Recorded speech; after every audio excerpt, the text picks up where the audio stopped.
This particular event, as I mentioned, is a centerpiece of what the Qatar America Institute aims to do.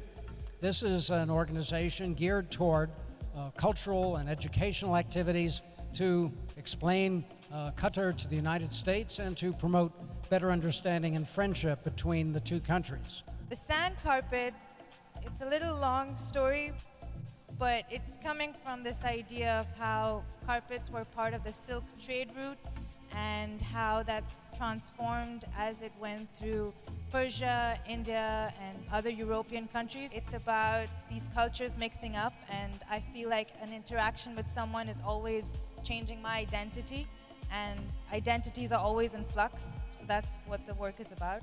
I believe art is life. It's not just something we painted or put it on the wall to see it and make people to come and see it. It's more about the communication itself. Thank you again for such an opportunity.